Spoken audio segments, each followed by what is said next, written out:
제4회 생존을 위한 투쟁 10분. 새로운 삶이 시작된 지 일주일.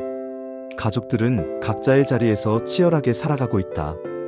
하지만 현실은 생각보다 더 가혹했다. 순례는 새벽 5시부터 미군 부대 앞에서 줄을 서서 구호물자를 받는다.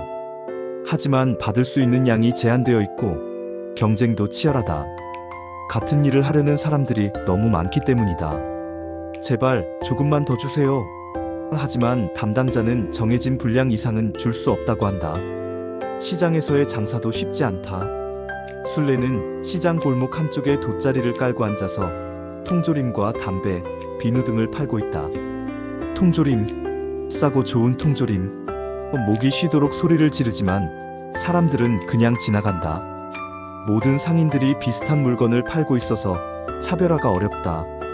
하루 종일 서 있어도 겨우 몇십 점밖에 벌지 못한다. 발이 붓고 허리가 아프지만 포기할 수 없다. 더욱 힘든 것은 다른 상인들과의 경쟁이다. 오랫동안 장사를 해온 사람들은 단골 고객도 있고 요령도 알고 있다. 새로 시작한 순례는 불리할 수밖에 없다. 가끔 다른 상인들이 자신의 자리를 침범한다고 시비를 걸기도 한다. 여기는 우리 자리야. 다른 데 가서 해. 순례는 억울하지만 참을 수밖에 없다. 싸우면 더 손해다. 그래도 순례는 포기하지 않는다. 손님들에게 더 친절하게 대하고 물건도 더 깨끗하게 정리해서 진열한다. 가격도 조금씩 깎아주며 단골을 만들려고 노력한다. 아주머니, 다음에 또 오세요. 더 좋은 거 준비해 둘게요. 작은 노력들이 조금씩 효과를 보기 시작한다. 하지만 여전히 하루벌이는 넉넉하지 않다. 민호는 시내 재건 현장에서 벽돌을 나르는 일을 하고 있다. 20kg짜리 벽돌을 하루에 수백 개씩 나른다. 18세 소년의 마른 몸으로는 벅찬 일이지만 가족의 생계를 위해 참는다. 손바닥에는 물집이 잡히고 터져서 피가 난다. 그래도 헝겊으로 감싸고 계속 일한다. 아파도 참아야 해. 가족이 기다리고 있으니까. 작업장 동료들은 대부분 민호보다 나이가 많은 어른들이다. 처음에는 어린 소년이 이런 힘든 일을 할 수 있을까 의구심을 가졌지만 민호의 성실함을 보고 인정하게 되었다. 이 녀석, 나이는 어려도 일은 제대로 하는구나. 반장 아저씨가 민호를 칭찬한다. 이런 정신으로 계속하면 나중에 기술도 배울 수 있을 거야. 민호는 단순히 벽돌만 나르는 것이 아니라 다른 일들도 관심 있게 지켜본다. 어떻게 벽돌을 쌓는지, 시멘트는 어떻게 만드는지, 건물의 구조는 어떻게 되는지. 언젠가는 자신도 기술자가 되고 싶은 꿈이 있기 때문이다. 열심히 배워서 나중에는 집도 지을 수 있는 사람이 되고 싶어요. 하루 품삯 30전은 가족에게 소중한 돈이다.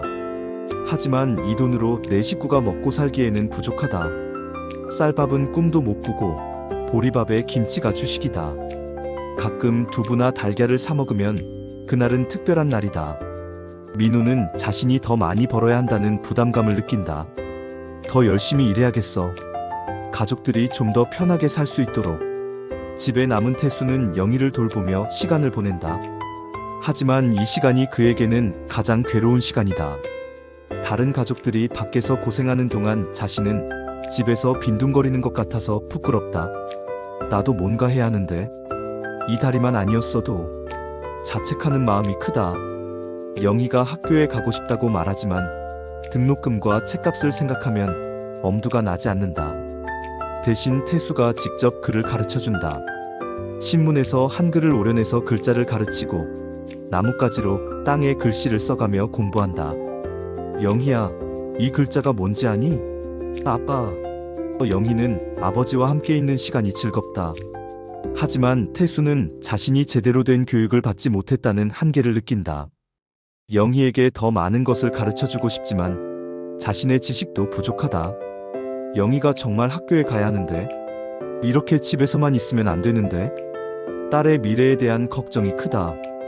동네 아이들이 놀러 오기도 한다. 태수는 아이들에게 간식을 주고 싶지만 줄 것이 없어서 미안하다.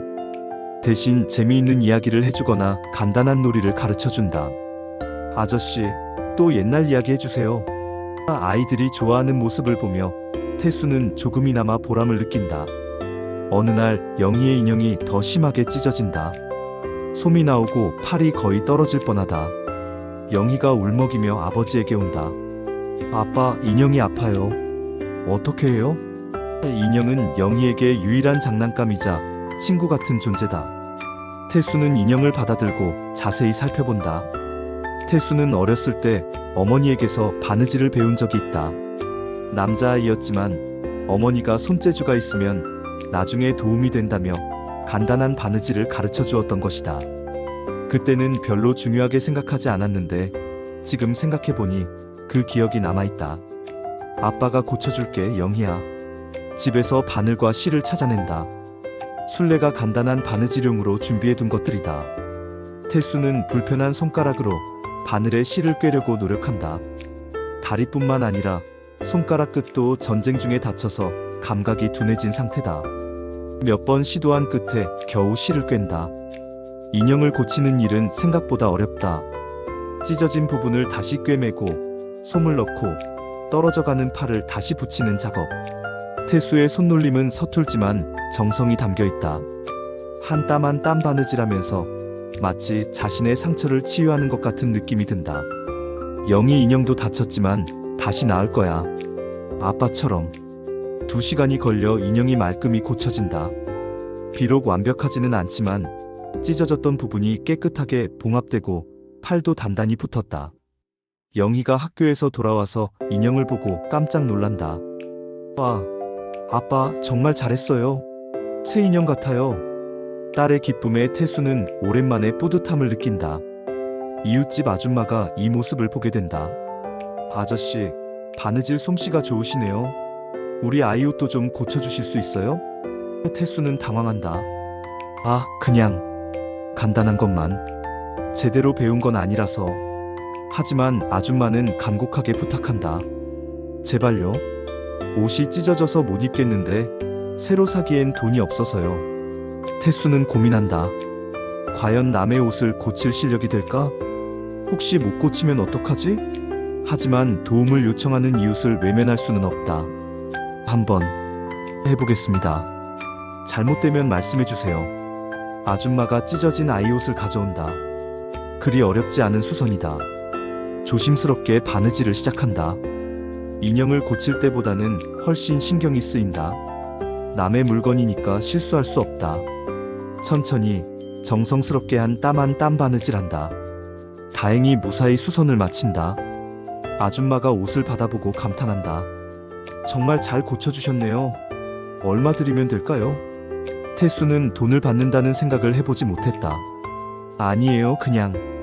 하지만 아줌마는 고집한다. 일을 해주셨는데 어떻게 그냥 받아가요? 이거라도 받으세요. 아줌마가 오전을 내민다. 태수에게는 작지만 소중한 돈이다. 처음으로 자신이 번 돈이다. 저녁에 가족들이 모인다. 보리밥에 김치, 그것이 저녁 식사의 전부다. 하지만 오늘은 분위기가 조금 다르다.